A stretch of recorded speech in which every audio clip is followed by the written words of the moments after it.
Hello and welcome my dear students. आज हम आपकी बुक फ्लैमिंगो का फर्स्ट ही चैप्टर द लास्ट लेसन उसकी ब्रीफ से डिस्कशन करने वाले हैं, यानी कि समरी डिस्कस करने वाले हैं कि इस पूरे चैप्टर में क्या क्या चीज़ें कैसे कैसे घटती हैं। तो चैप्टर को शुरू करने से पहले ज़रूरी है कि हम ये जान लें कि ये किस समय की बात है और कहाँ की सेटिंग है, कहाँ पर ये सारी चीज़ें घटी हैं। तो ये बात है कब की, जब फ्रैंको पर्शियन वॉर चल रहा था, फ्रांस का और पर्शिया का युद्ध चल रहा था। कब? जुलाई 1870 से लेकर के जनवरी 1871 तक ये युद्ध चला है।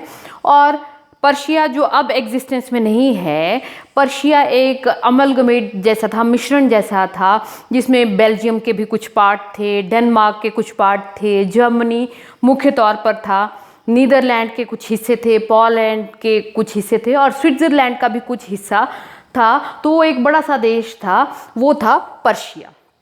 तो इस युद्ध में क्या हुआ, फ्रैंको पर्शियन वॉर में 1870 से 71 तक जो चला है, उसमें पर्शिया जीत गया और फ्रांस के कुछ क्षेत्र जो थे वो पर्शिया के हाथ में चले गए, यानी कि जर्मन बाहुल्य इलाके में चले गए।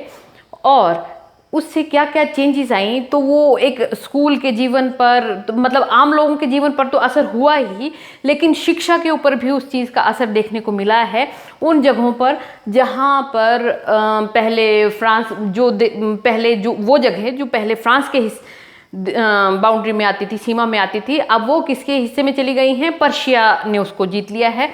यहाँ पर ये जो कहानी है वो एल्सेक और लॉरेन नाम के दो डिस्ट्रिक्ट्स हैं, वहाँ की कहानी है कि वहाँ पर स्कूल के बच्चों पर, स्कूल पर और बाकी चीज़ों की सेटिंग पर क्या फ़र्क पड़ता है इस युद्ध के होने का। इसमें मुख्य किरदार जो हैं, आपके मुख्य कैरेक्टर्स जो हैं, एक है फ्रेंज एक छोटा लड़का है जो स्कूल में पढ़ता है। एम हैमिल कौन है? एम हैमिल उसके टीचर हैं जो उस स्कूल में पिछले 40 साल से फ्रेंच भाषा पढ़ा रहे हैं। और वो एरिया है एल्सेक और लॉरेन। ठीक है, तो इसमें क्या हुआ है कि फ्रांसीसियों ने वो युद्ध लूज कर दिया है और एल्सेक और लॉरेन के जो कुछ जो डिस्ट्रिक्ट हैं ये चले गए हैं पर्शिया के पास। तो अब शुरू करते हैं हम कहानी का जो मुख्य किरदार है फ्रेंज, वो एक छोटा बच्चा है जो स्कूल में पढ़ता है और वो स्कूल के लिए लेट हो गया। जैसे आमतौर पर बच्चे सुबह बड़ी जल्दी में भागते हैं, तो वो उस तरह से भाग रहा है बच्चा।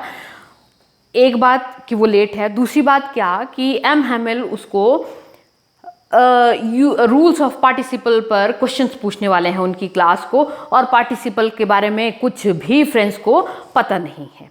तो अब दो चीज़ें हैं जो उसको खींच रही हैं इस चीज़ से कि वो स्कूल ना जाए, बाहर रहे, दिन भी सनी है और बाहर पर्शियन आर्मी जो है वो ड्रिल कर रही है, पक्षी चहचहा रहे हैं जंगलों में। तो उसको लगता है कि स्कूल जाने से अच्छा आइडिया है कहीं बाहर घूमा जाए, लेकिन फिर भी वो अपनी इस इच्छा को रेजिस्ट करता है और तेज़ी से अपने स्कूल की तरफ वो भाग रहा है। लेकिन जब वो जा रहा है, टाउन हॉल के पास से जब गुजरता है, तो वहाँ पर एक ओल्ड हॉजर है, बूढ़ा ब्लैक स्मिथ है, वो उसको पीछे से आवाज़ लगा करके कहता है, वो अपने अप्रेंटिस के साथ वहाँ पर खड़ा हुआ है टाउन हॉल के सामने।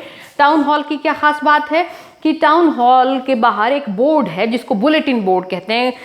पुराना समय है 1870-71 का, तो ना बड़ा रेडियो का चलन है, ना टीवीज़ का चलन है, तो सारी की सारी न्यूज़ उनको कहाँ मिला करती थी, युद्ध से रिलेटेड जो भी खबरें मिला करती थी वो टाउन हॉल के बाहर एक बड़ा सा बोर्ड है जिसका नाम ही बुलेटिन बोर्ड है, उसके ऊपर वो खबरें लिखी होती थी।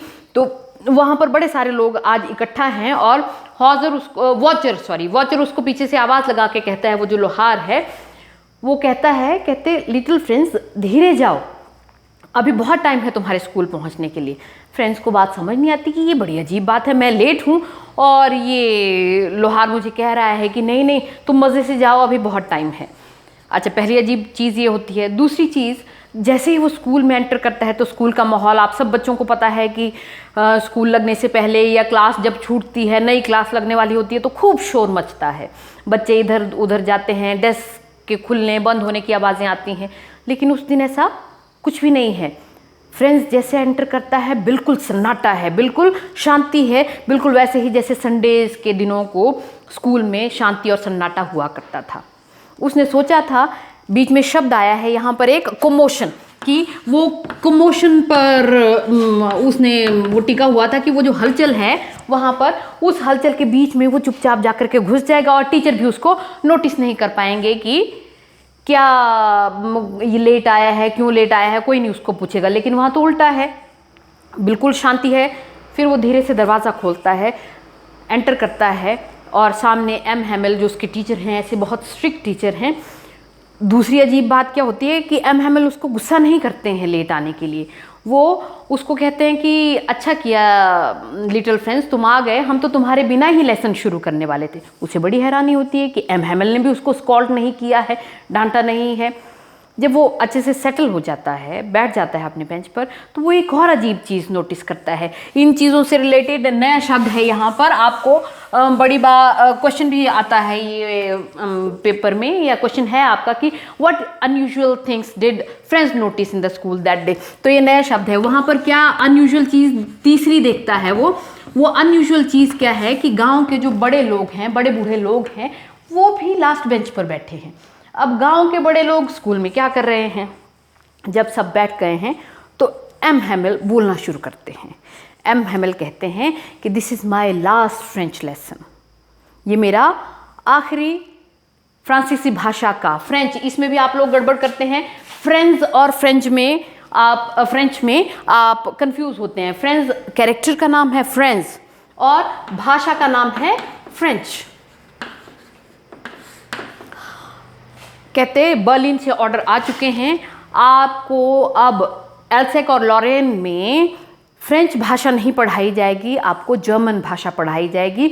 और आपको जो जर्मन टीचर है वो अगले कल, आपका जो न्यू टीचर है वो आने वाले हैं। ऐसा सुनते ही फ्रेंच को बहुत अफसोस होता है, वो बहुत उदास हो जाता है और उसको सब समझ में आता है कि इतनी अनयूजुअल चीज़ें क्यों हैं, स्कूल में सन्नाटा क्यों है, गाँव के बड़े लोग पीछे क्यों बैठे हुए हैं। और एक चीज़ मैं इस बीट में मिस कर गई कि एम हैमिल के जो ड्रेस है वो भी कैसी ड्रेस पहनी है उन्होंने, अपना ग्रीन कोट पहना है, फ्रिल्ड शर्ट पहनी है, ब्लैक एम्ब्रॉयडर्ड हैट पहनी है सिल्क वाली। ये वही कपड़े हैं जो एम हैमिल या तो संडे की सर्विस के लिए, संडे सर्विस मतलब संडे की प्रेयर के लिए पहना करते थे चर्च जाने के लिए, या फिर स्कूल में जब कोई इंस्पेक्शन वगैरह हुआ करती थी, यानी कि जब कोई स्पेशल ओकेजन होता था वो कपड़े एम हैमिल तभी पहना करते थे। अब सारी चीज़ें फ्रेंड्स को बड़े अच्छे से समझ आ रही हैं कि ये क्या हुआ है और क्यों ये अनयूजुअल चीज़ें वहाँ हो रही हैं। अब जैसा एक्सपेक्टेड था, फ्रेंड्स से पार्टिसिपल पर एम हैमिल क्वेश्चन पूछते हैं और एम हैमिल पहले ही शब्द में उलझ के रह जाता है, उसने पढ़ा ही नहीं है सीरियसली। और उस बात पर जब जवाब नहीं दे पाता है फ्रेंड्स, तो एम हैमिल गुस्सा नहीं करते हैं उसको, बस यही कहते हैं कि लोग बाद में यही पूछेंगे कि तुम कहते हो कि तुम फ्रेंच हो, तुम्हें तो अपनी भाषा का कुछ भी नहीं आता, तो ऐसी स्थिति में तुम कैसे कहोगे कि हम फ्रांसीसी हैं। फ्रेंड्स और ज़्यादा उदास हुआ उस चीज़ से, उसको वाकई में बुरा लगा कि मेरी गलती है कि मैंने कभी सीरियसली पढ़ाई की ही नहीं। उसके बाद एम हैमिल पढ़ाना शुरू करते हैं ग्रामर। जब वो पढ़ाना शुरू करते हैं तो अजीब बात है कि फ्रेंड्स को जो जिस तरह से पार्टिसिपल का कुछ नियम नहीं आते हैं, कुछ नहीं आते हैं, लेकिन आज जो एम हैमिल ने ग्रामर का टॉपिक उनको पढ़ाया है वो बहुत अच्छे से फ्रेंड्स को समझ आ गया है। तो पहली बार फ्रेंड्स क्या कहता है कि पहली बार मुझे इस बात का एहसास हुआ कि मैंने कभी सीरियसली पढ़ाई ही नहीं की। और दूसरी बात, पहली दफ़ा ऐसा हुआ होगा कि एम हैमिल ने भी इतनी पेशेंस के साथ, इतने धैर्य के साथ उनको पढ़ाया होगा। एम हैमिल ने भी पूरी जान लगा दी है उन्हें पढ़ाने में और फ्रेंड्स ने भी बड़े सीरियसली उस लेसन को पढ़ा है। अच्छा, उसके बाद राइटिंग का प्रैक्टिस कराई गई उनको। पहले ग्रामर पढ़ाया गया, फिर एम हैमिल ने उनको राइटिंग के लिए नोटबुक्स दी हैं, नई नोटबुक्स दी हैं और उन नोटबुक्स में छोटे छोटे से फ्लैग्स जैसे हैं, छोटे छोटे से शब्दों में एल्सेक और लॉरेन हर पेज पर छपा हुआ है। तो उस चीज़ पर भी फिर से उसको बहुत अफसोस होता है कि अब एल्सेक और लॉरेन में हम कभी भी फ्रेंच नहीं पढ़ पाएंगे, अब हमें जर्मन पढ़नी पड़ेगी। तो वो सारे बच्चे जो हैं लिखने की प्रैक्टिस, कोई शोर, कोई आवाज़ नहीं आ रही है, बस सिर्फ और सिर्फ पेन के खुरचने की, पेन के चलने की आवाज़ आ रही है। दैट मीन्स पूरे बच्चे जो हैं वो बड़े अच्छे से ध्यान से सब कुछ लिख रहे हैं। और तो और वो जो गांव के बूढ़े लोग हैं वो भी लिख रहे हैं। और जो छोटे बच्चे हैं वो, उनको काम दिया गया है फिश हुक, मछली का कांटा ट्रेस करने का काम दिया गया है। तो वो उसको भी इतनी सीरियसली ट्रेस कर रहे हैं मानो वो फ्रांसीसी भाषा पढ़ रहे हों। सब लोग सीरियसली बड़े अच्छे से पढ़ाई कर रहे हैं और ये सब चल रहा है। बीच में बीटल्स घुस आते हैं क्लास में, लेकिन किसी भी बच्चे का, इवन छोटे बच्चों का ध्यान भी उन बीटल्स की तरफ नहीं जाता है। सब लोग सीरियसली पढ़ाई करते हैं। फिर एम हैमेल फ्रांसीसी भाषा के ऊपर थोड़ा सा बोलते हैं, उनको समझाते हैं कि किसी भी राष्ट्र के लिए अपनी मातृभाषा खो देना कितनी दुखद बात है। किसी भी संस्कृति को, सभ्यता को अगर ख़त्म करना हो तो उसके लिए ज़रूरी होता है कि उसकी भाषा को ख़त्म कर दो। तो वही उनके साथ हो रहा था, उनकी भाषा जो थी वो ख़त्म हो रही थी। फिर इस बात में एम हैमेल साथ में क्या जोड़ते हैं कि सिर्फ बच्चों की ही गलती नहीं है। कई बार कहते, मैं भी बच्चों को गार्डन में पानी देने में लगा देता था, कभी मुझे फिशिंग के लिए जाना होता था तो मैं बच्चों को छुट्टी कर दिया करता था। और इसके साथ साथ तुम्हारे जो पेरेंट्स थे वो भी कई बार बड़े सीरियस नहीं हुआ करते थे तुम्हारी पढ़ाई को लेकर के। तो इसलिए हम सभी का दोष है, सिर्फ तुम्हारी गलती नहीं है, लेकिन अब उस गलती की कीमत सबको चुकानी ही पड़ेगी। और इसी बीच जो चर्च की क्लॉक है, चर्च की जो घड़ी है, उसमें 12 बज जाते हैं और उसकी आवाज़ वहाँ स्कूल में सुनाई देती है। जैसे ही 12 बज जाते हैं, एम हैमेल हमेशा के लिए 40 साल तक उन्होंने वहाँ पर जॉब की है, अब हमेशा के लिए वो उस इलाके को छोड़ करके जा रहे हैं। तो उनके लिए वो बड़ी दुखद स्थिति है। वो हाथ से इशारा करते हैं उनको कि क्लास अब हो गई, अब तुम लोग जाओ। उनका गला रूंध जाता है, वो कुछ भी नहीं बोलना चाहते हैं।